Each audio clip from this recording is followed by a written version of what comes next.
All right. So, folks, thanks for listening today. I'm excited to be talking to Jake Wolf.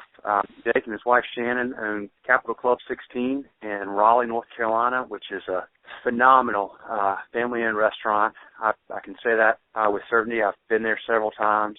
We've actually filmed Jake for our video series. They have great food. They have great service, great ambience, and they've just done a wonderful job of building an establishment that has a great following and a wonderful reputation in Raleigh. So, Jake, thank you for taking time today to do this. Well, thanks for having me, Will. It's good to talk to you today. Yeah, absolutely, man. So, how long have you all been open now?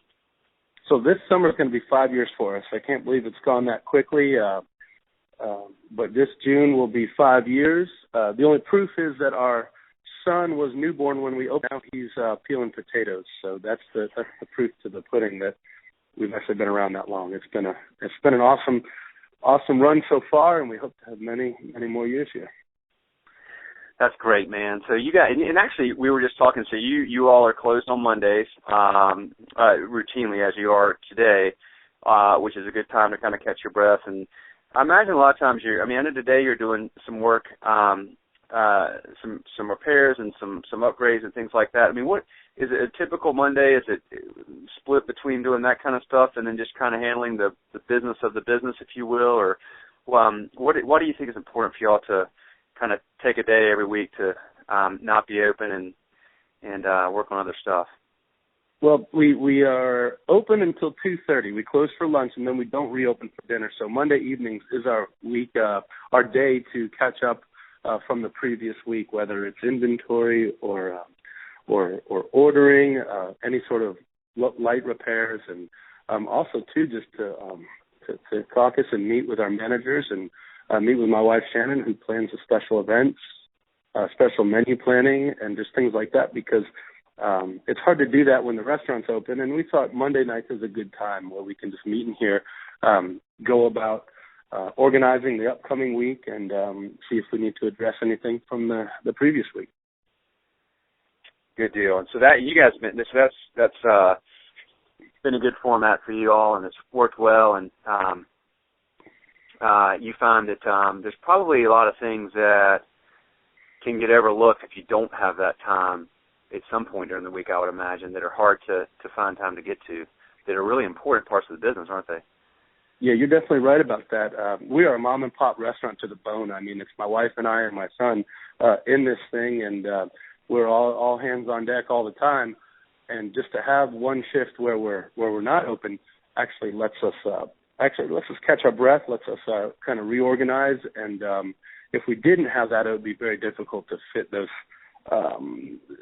special tasks in. I know people do it, but we just find that this really works for us. Gives us a breather and kind of the downtime that we need to kind of rejuice and get going.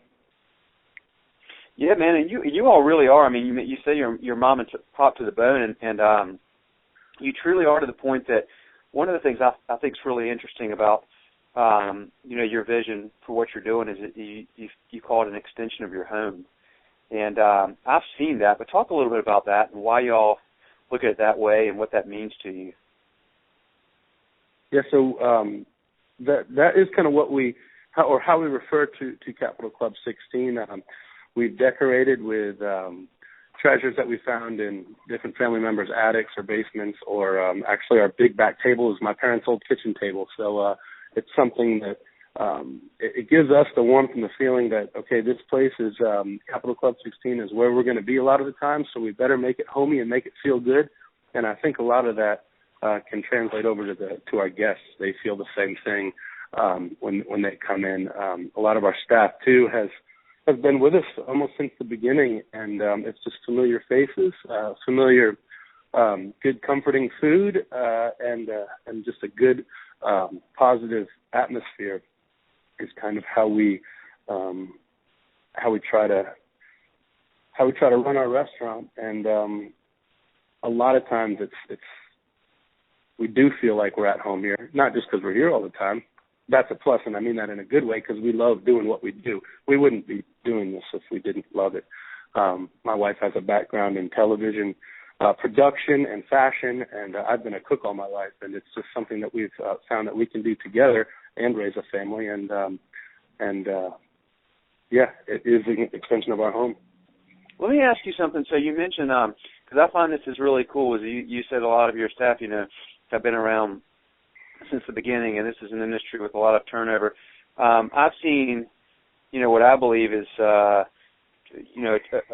great example from both you and your wife, Shannon, of just really leading by example and caring passionately about the business, and not just the business, but the staff. But why do you think you've been able to keep people so long? Because that's not easy to do in your industry.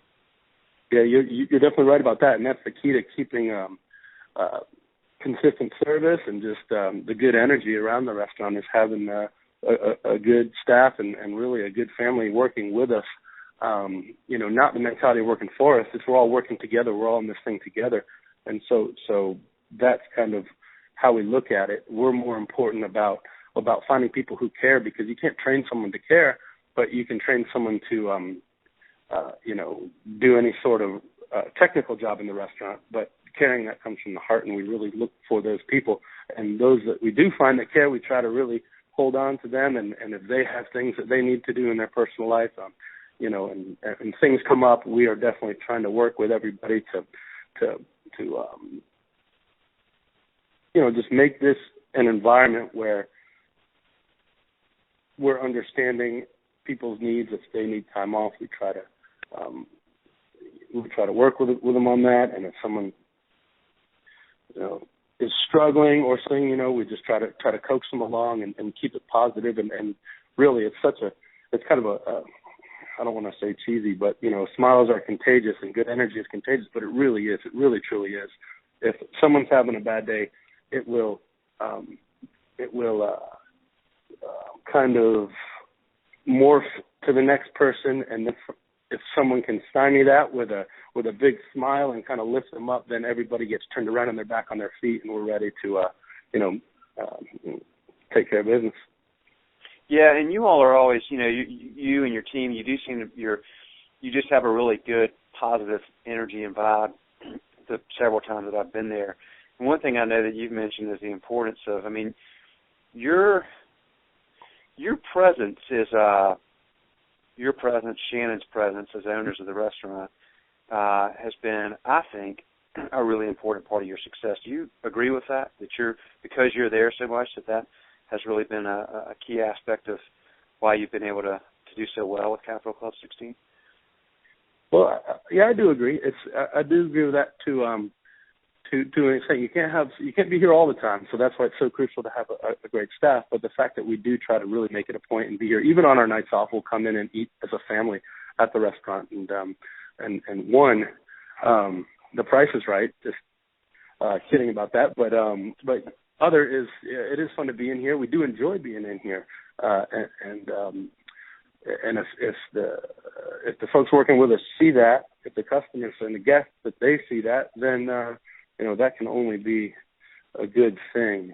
And so we try to be in here and like you said earlier, lead by example. And we're all working for the same goal here. There's so many great restaurants existing in Raleigh, and so many continuing to open, that if we just keep on doing what we're doing, I feel like we're going to be just fine.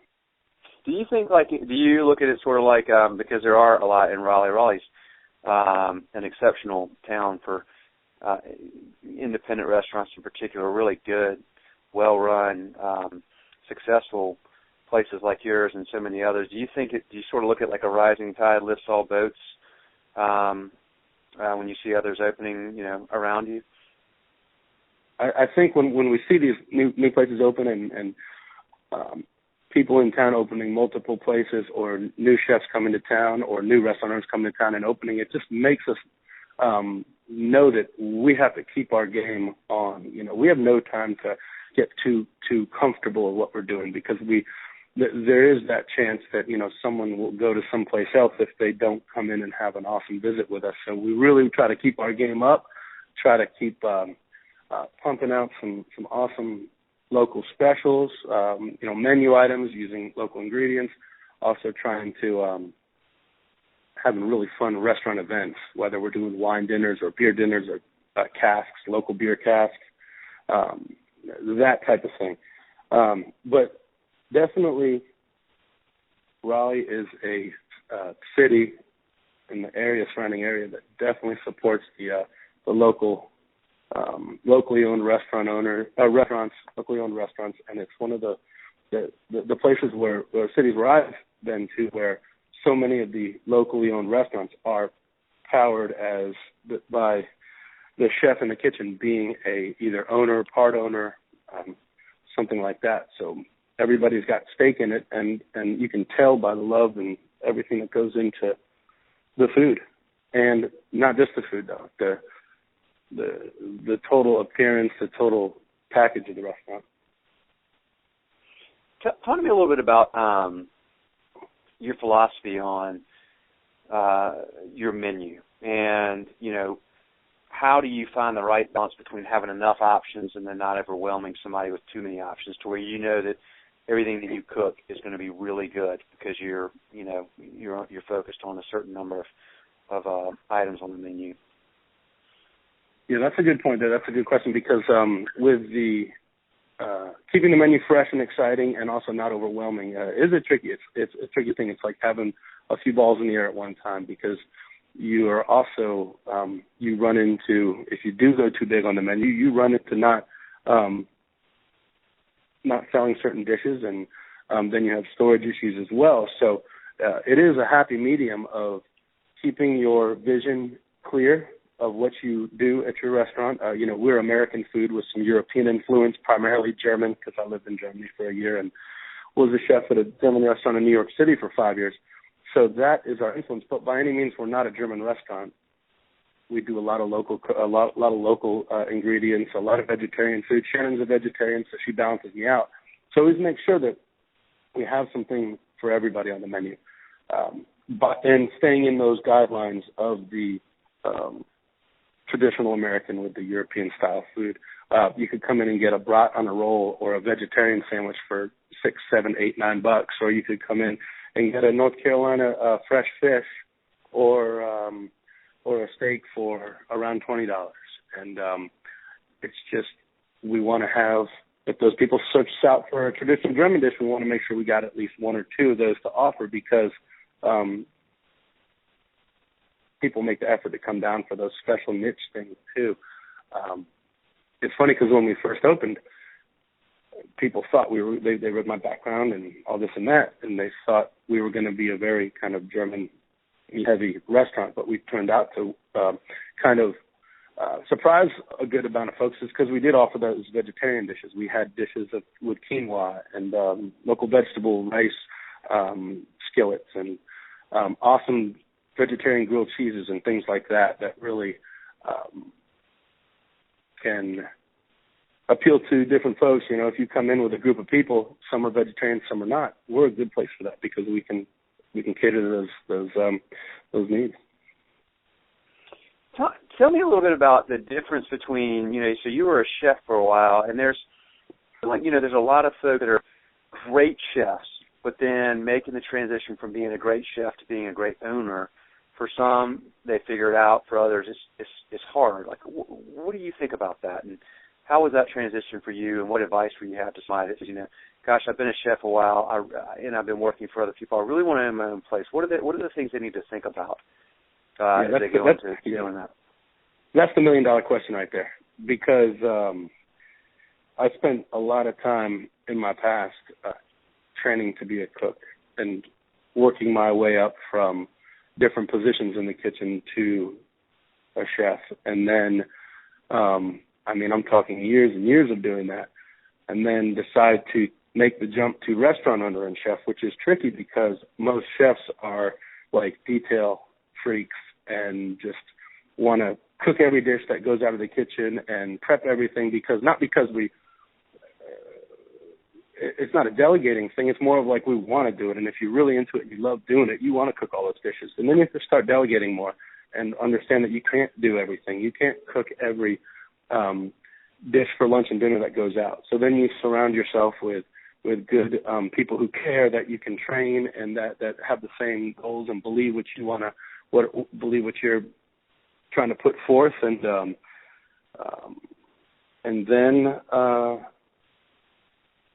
then you have to start focusing on the things like our Monday night is of the maintenance things. When you're a chef in a restaurant, you're not normally in on the night off doing the repairs or things like that, and you have to start looking a lot closer at not just your food inventory from being a chef, but you have to look at all your liquor inventory and your beer and wine, and then you're planning more special events. It's like the total package.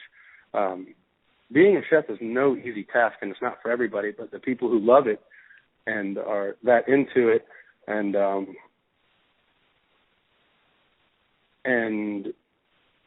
are in the right restaurant where they can thrive is one thing, is an awesome thing. And for a long time I did that. And then it's just a total different operation when you jump to restaurant owner. I guess I'm speaking for me. I'm not speaking for everybody, but this is how sure. I've seen it and through my experience.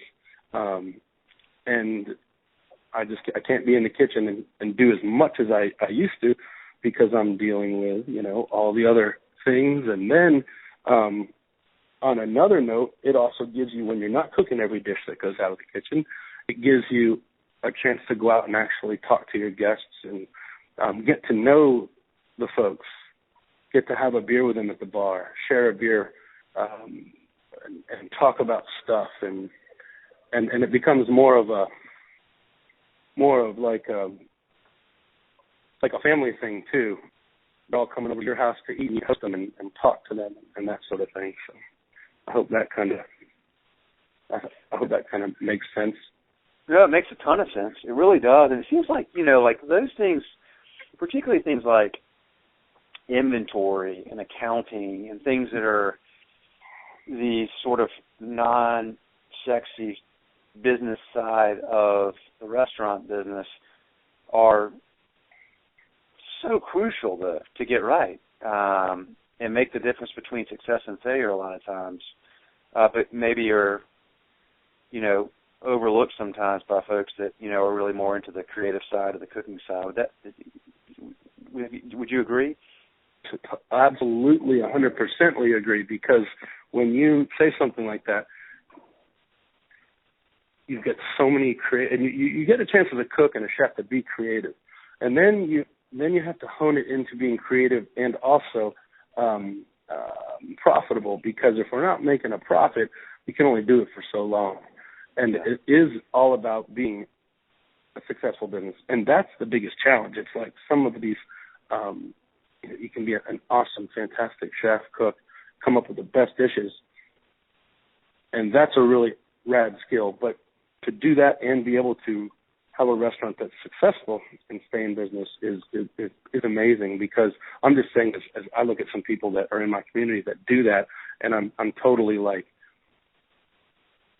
pumped and like psyched to know them and bounce questions off them, and they bounce questions off me, because it is those little things. Being a restaurant owner is all about pennies, and those pennies add up to nickels and dimes, and quickly all that adds up to dollars, and those dollars are left on the table at the end of the night if they're being wasted or we're not really paying attention to our inventory or menu items and purchasing and all that sort of thing. It's a very tricky thing to get the hang of all that, and a lot of it is done by trial and error, definitely.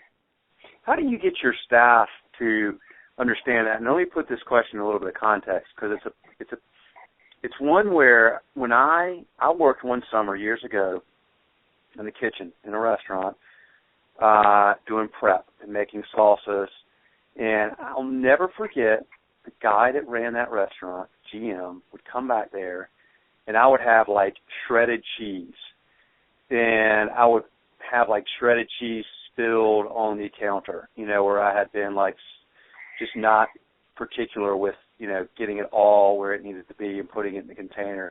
And he would literally pick up, he would pinch this small pile of shredded cheese. And he would look at me and he'd say, "Will, money, money, money."